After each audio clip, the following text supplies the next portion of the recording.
हमारे जीवन में कर्मों का हिसाब कब होता है, हमें अपनी कर्मों का फल कब मिलता है?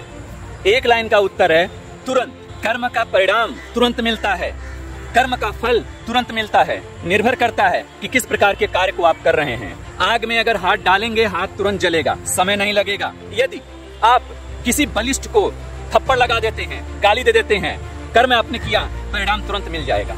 शक्तिशाली को कुछ कह देते हैं, परिणाम तुरंत मिलेगा। प्रकृति के इस नियम के अनुसार हम कर्म का जो भी बीज बोते हैं वह बीज कई गुना होकर, कई अंशों में होकर हमें वापस प्रकृति के द्वारा लौटा दिया जाता है। और अगर हमारे अंदर चित्त शुद्धि नहीं है, आत्मशोधन नहीं है, तो हम अपने ही द्वारा किए गए कर्मों के उस विषाक्त फल को भोगने के लिए विवश होना पड़ेगा। और हम विवश होंगे।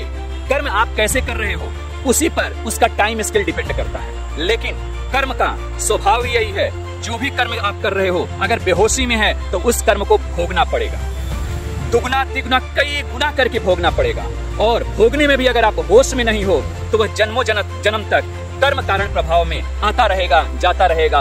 और चक्की आप पीसते रहोगे, आते रहोगे, जाते रहोगे, इंजॉय करते रहोगे। अगर हिप्नोथेरेपी का इस्तेमाल किया जाए, PLR का इस्तेमाल किया जाए, व्यक्ति को अचेतन मन में गहरी अवस्था में ले जाया जाए, तो वह पिछले जन्म के अनुभव को अनुभव कर पाता है, पिछले जन्म के स्मृतियों के साथ जी पाता है। यानी पास्ट लाइफ में वह रिग्रेट कर सकता है, पास्ट लाइफ को वह रिलीव कर सकता है। और वहां पर जाकर के हम कुछ थेरेपिटिकल चीजें कर सकते हैं कि जो चीजें उसके माइंड में कोई ट्रॉमा है, कोई मेमोरी ऐसा है जो उसके लाइफ को कहीं स्टक कर रही है, कहीं उसको आगे नहीं बढ़ने दे रही है, तो वहां पर हम उसका इलाज भी कर सकते हैं। और यह ऑलरेडी भगवत श्री कृष्ण के द्वारा दिया गया है, यह ऑलरेडी हमारे ऋषि तत्ववेत्ताओं के द्वारा दिया गया है। तो इसका इस्तेमाल भी हम कर सकते हैं साधना पथ में, लेकिन है बहुत आकर्षक। ऐसा न हो कि इसके आकर्षण में, सिद्धियों के आकर्षण में आप भी फंस जाएं और साधना में चूक जाएं। क्योंकि साधना में सिद्धियां अपने आप प्रकट होने लगती हैं। अगर हम उनमें लालच करके अगर उलझ गए तो फिर इसी जन्म में कर्म कारण सिद्धांत के प्रभाव में